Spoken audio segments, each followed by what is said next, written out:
Audiovisual Clips.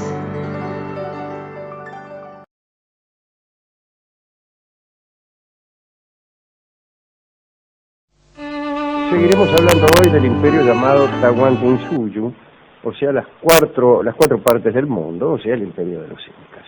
Como se ha dicho hace algunos días, el centro de aquel imperio era la legendaria ciudad del Cusco. Cusco quiere decir la venganza será terrible. No, el ombligo del mundo. El ombligo del mundo. El ombligo del mundo en quechua. Bien. Hablaremos de algunos aspectos interesantes de la organización que no fueron tratados el otro día. Todo el trabajo, Rolón, de organización y de dirección del imperio estaba asegurado por la nobleza, cuyo consejo, como todos sabemos, encabezaba el Inca, el capo. 4 altos funcionarios componían ese organismo supremo, que era administrativo, político, judicial. Allí no había Montesquieu que tallase. Cada uno de los funcionarios estaba encargado de una parte del imperio, el norte, el sur, el este y el oeste. Una de las mayores dificultades que encontraban estos funcionarios era la multiplicidad de dialectos que se hablaban en el imperio. Según las crónicas españolas, no se contaban menos de 700. Y este fenómeno tenía una razón. Además de las dificultades del terreno para que se comunicaran los distintos pueblos que integraban el imperio, era necesario para dirigir la economía que aquellos pueblos no se fueran modificando, no se modificaran lo menos posible. Los incas llevaban a cabo unos censos muy precisos que servían para la distribución de las riquezas por todo el imperio, una minuciosa distribución. También para tener información, para saquear, no sé. Tal exactitud exigía una cierta inmovilidad. Si usted hace un censo, Rolón, y la gente se empieza a mudar, bueno, no sirve de mucho. Entonces estaba prohibido redondamente a los indios de cada pueblo circular fuera de su circunscripción, salvo alguna autorización especial. Si vos nacías en una región, bueno, tenías que vivir ahí, salvo que te hicieras amigo del comisario. Vigilar el cumplimiento de esta medida era fácil. Se trataba de vigilar si alguno cambiaba de barrio. Pero era fácil por lo siguiente, bastaba observar los vestidos, porque eran distintos en cada región. Los del norte de Cusco llevaban un turbante negro, los de Cajamarca, allí donde estaba Atahualpa, llevaban una vincha. Los cañaris, una corona de madera. Es decir, cada uno tenía pilcha según la región. Y por cierto, no podía pilcharse de otro modo.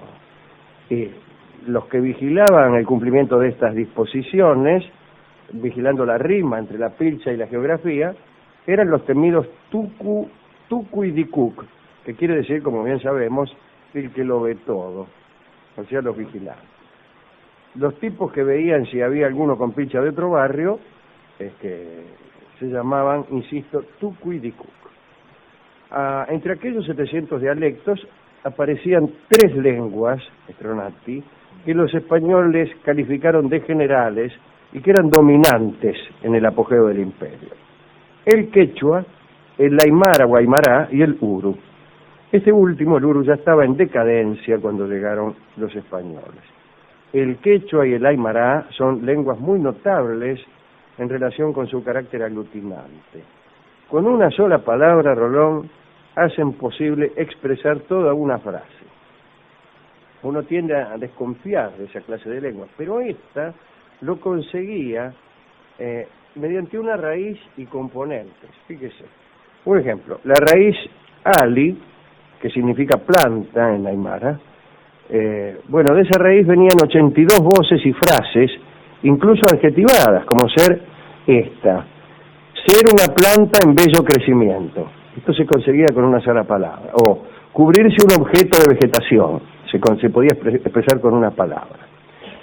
¿Y por qué? Incluso eran palabras de pocas sílabas, 5 a lo sumo. Y esto debemos acordarnos del idioma analítico de Wilkins, que trabajaba de ese modo, con un sonido para lo general y otros sonidos en dirección a lo particular. La primera letra o la primera sílaba del idioma de Wilkins era un concepto general, y conforme uno avanzaba palabra adelante, se iban desprendiendo sonidos que particularizaban cada vez más.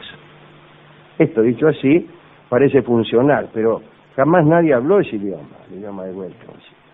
Bueno, algunos, el aymara sí, algunos audaces filólogos han dicho que el aymara es la lengua madre, aquella lengua perfecta de la que habla Umberto Eco y de la que han hablado muchísimo, desde luego, ¿no? En general se pensaba, los que hablaron de una lengua original, primigenia, siempre pensaron que era el hebreo, ¿no? El idioma que hablaba Adán, que esta lengua, algunos decían que no era el hebreo, sino una lengua que se había perdido en aquel episodio de la construcción de la torre filológica de Babel, bueno, qué sé yo. Otros trataron también de construir ellos mismos una lengua perfecta, si es que no la había. Ahí está el esperanto y todo eso. De eso hablamos no hace mucho también. Entre ellos figura Wilkins. Bueno, el caso es que algunos piensan que aymara es la lengua de Adán, o sea que Adán no hablaba hebreo sino el aymara. Pero demos otros detalles respecto a esta lengua, ¿no? La formación de las palabras en quechua es lógica y es simple. Por ejemplo, Kai expresa la abstracción y Runa significa el hombre. Entonces humanidad se dice Runa Kai. El hombre más la abstracción, humanidad. Psiqui indica el hábito, ilium el alimento. Glotón se dirá entonces iliusiqui. Parece funcional esta lengua, una lengua analítica. También son frecuentes las onomatopeyas, es un idioma rico en voces que vienen del supuesto sonido que hacen los objetos a los que se alude. El inglés tiene mucho de eso también, ¿no? Por eso se entienden tan fácilmente los ingleses y los quechuas. Bueno, en quechua estornudo se dice achicuni. Bebé se dice guagua, como sabemos todos los que escuchamos canciones del norte, le llora la guagua debajo del agua. Sufrimiento se expresa por una lamentación a la U. U quiere decir algo espantoso en quechua. En aymara ciertos pájaros tienen por nombre la imitación de su canto. Cochichi se llama un pájaro que hace justamente cochichi. Debe ser un pájaro muy extraño, desde luego. Como el venteveo, ¿no? Claro. Sí, el sonido. También otro pájaro se llama leque-leque. Me parece japonés, leque-leque. Bueno, vamos a contar algunas cuestiones acerca de la medicina de los quechua. Al parecer fue un aspecto que el imperio incaico pudo desarrollar muchísimo. Las prácticas médicas consistían en una serie de procedimientos empíricos mezclados naturalmente, como ocurre todavía, con ritos mágicos. En general, los encargados de estas prácticas, atención, los médicos, eran hombres marcados por un signo irrecusable, la ceguera. Los médicos del imperio eran ciegos, y si no eran ciegos, eran inválidos o tenían alguna deformidad. Existían algunos grupos entre los cuales por ahí no hacían falta esas desgracias, ¿no? Tipos que conocían las propiedades curativas de las plantas y que transmitían su secreto de padres a hijos, pero en general los médicos eran ciegos. El más célebre de los pueblos en los que abundaban sabios, conocedores de las propiedades curativas de las plantas, fue el pueblo de los Coliaguaguas. Esto debe estar mal escrito. Bueno, un pueblo del nordeste, que acá dice Coliaguayas, al nordeste del lago Titicaca. Curioso, ¿no? Que parece que proveía de curanderos a la corte del Inca. Los mejores curanderos venían de allí, al nordeste del lago Titicaca. Luchaban contra algunas enfermedades específicas de América que parece que causaban estragos. La verruga y la uta, una enfermedad que hacía exclamar esa misma palabra al que la contraía. La uta era una especie de lepra que corroía el rostro y exigía la extirpación de las partes contaminadas, sobre todo la nariz, ¿no? así que había muchas mutilaciones. Existían remedios para todos los males, ineficaces desde luego, pero existían remedios para todos los males. Ahí tiene usted la farmacopea vegetal, que luego debió ser la más importante, ¿no? La coca era aquello a lo que más se recurría. También se utilizaban algunos animales como remedio. El cuerno del pájaro mosca, que era una especie de colibrí, era usado contra la epilepsia, sin ningún éxito. La carne fresca de vicuña se usaba contra los males de la vista, y el caldo de un cóndor joven se usaba contra la locura, Rolón. Mire usted. Nada de psicoanalistas. Caldo de cóndor joven y adiós. Señora, ¿está loca? Caldo de cóndor joven y adiós locura. Señor loco, tómese un caldito. Tómese un caldito y entra en el mundo maravilloso de la cordura. Fantástico. Bien.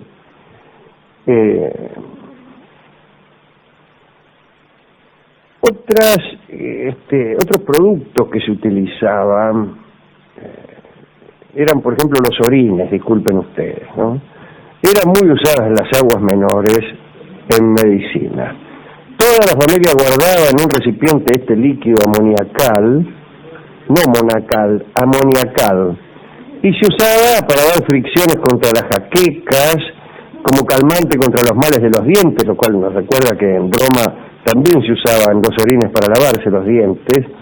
Para las mordeduras se recurría, en cambio, disculpe usted, Rolón, a los excrementos. Y para los envenenamientos, no para envenenar a otros, sino para curarse uno de un envenenamiento, se usaban cenizas de pelo ingeridas con un fermento de frutos. Una gran cantidad de medicamentos que se hallan, por así decirlo, al alcance de la mano. Disculpe. Bien. En el Cusco, me refiero a la ciudad, ¿no? Se recurría a una enema. Un enema dado por medio de un tubo lleno de líquido, como suele ocurrir. Enema, sí. Por el cual, según dicen, soplaba el curandero. Que era también el trompetista del lugar. Para que el curandero soy yo, dice. Claro. También esto se acompañaba con oraciones, sacrificios, hechiceros. Únicamente si las medidas anteriores eran ineficaces. Ante el fracaso de un enema, lo cual era muy frecuente, se recurría a las oraciones y a los sacrificios.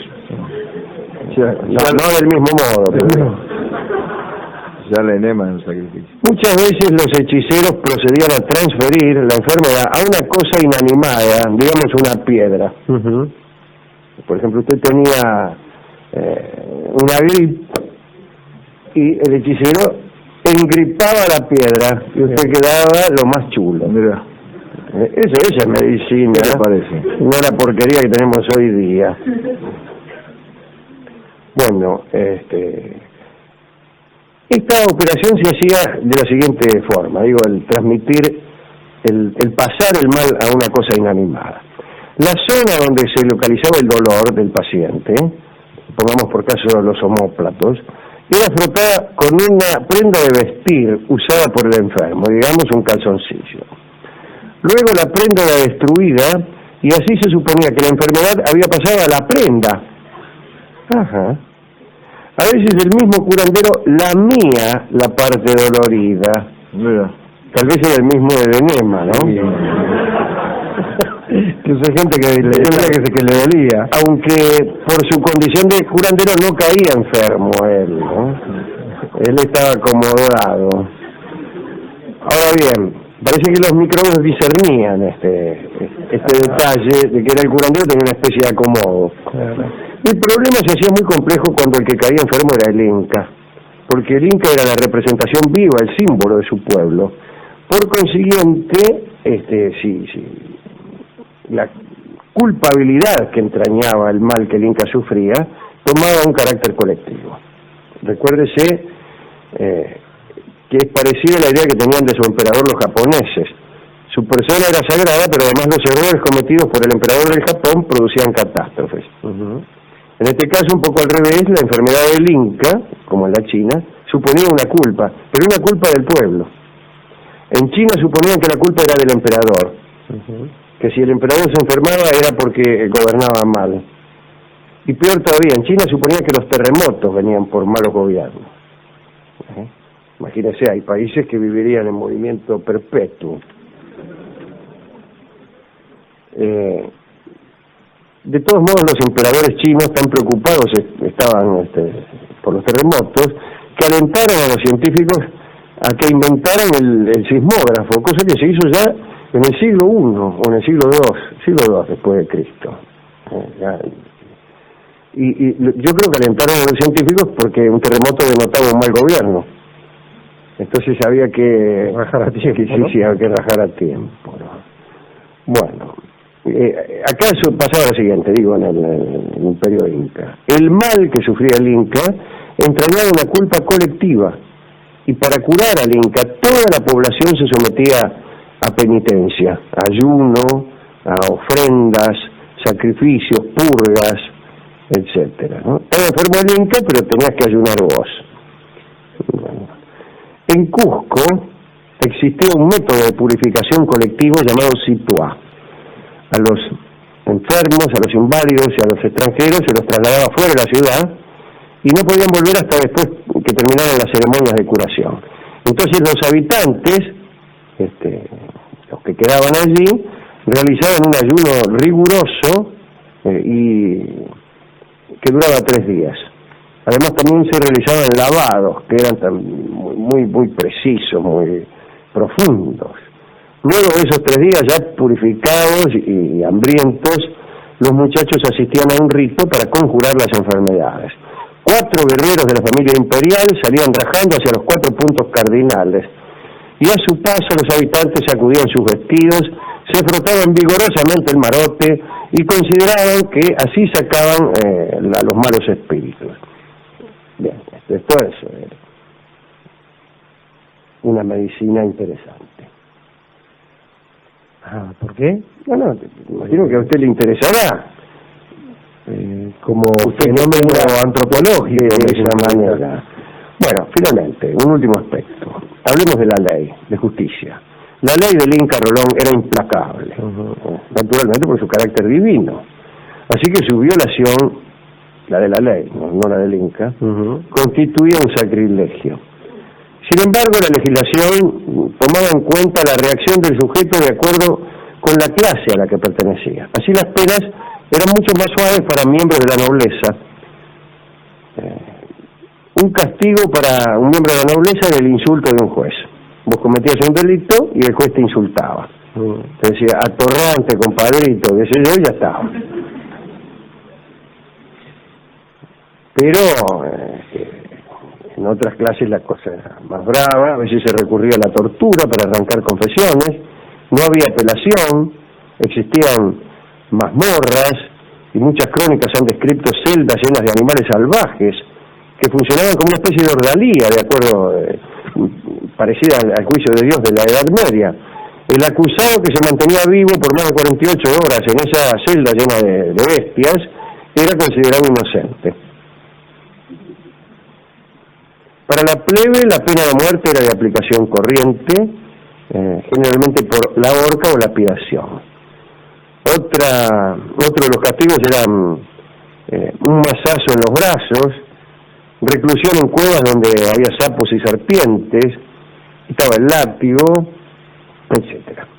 Los delitos contra los bienes del imperio eran los más severamente penados, ¿no? El que afanaba maíz en un campo del Inca o rompía un árbol frutal de ese mismo campo era condenado a muerte sin juicio previo. Bueno, todo esto está diciendo, lo estamos diciendo sin ningún afán despectivo, sino descriptivo, ¿no? Descriptivo, y no justifica de ningún modo los tremendos males que los conquistadores infligieron a esta raza, ¿no? Los conquistadores no examinaron el código penal de los incas y en virtud de la atrocidad de sus penas procedieron. No, bueno, no es así como funciona la historia, y tampoco podemos juzgar a los incas con un criterio actual. alguna vez podríamos hablar de la tolerancia de nuestros días, que es quizá la más notable de la historia, pese a todas las atrocidades que todavía se siguen cometiendo, pero nunca hubo tanta tolerancia en el mundo como hoy. Bien, sí, podemos decir que la posmodernidad, incluso, ¿no?, la globalización, contienen dentro de sí la admisión de más de un criterio para ver el universo, y eso es decisivo en el pensamiento. Bueno, ya hablaremos de esto, ya hablaremos de esto. ¿A quién podemos dedicar esta pequeña charla, Rolón, sobre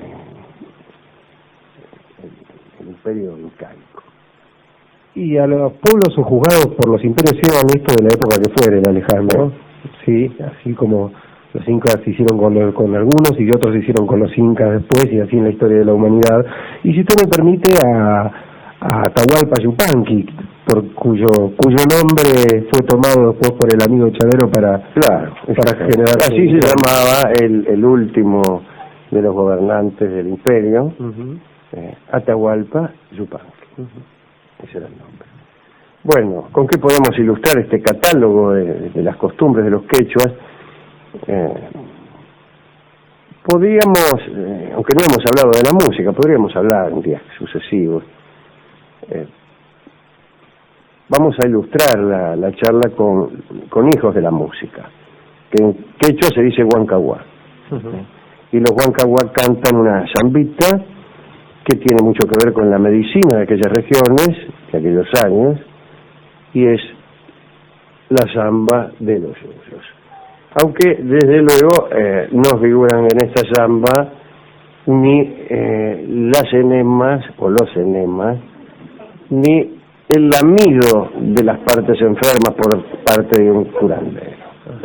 Es una zamba un poco cuidadosa. Sí, está bien. Así que adelante, hijos de la música, los huancahuá, con la zamba de los yuyos.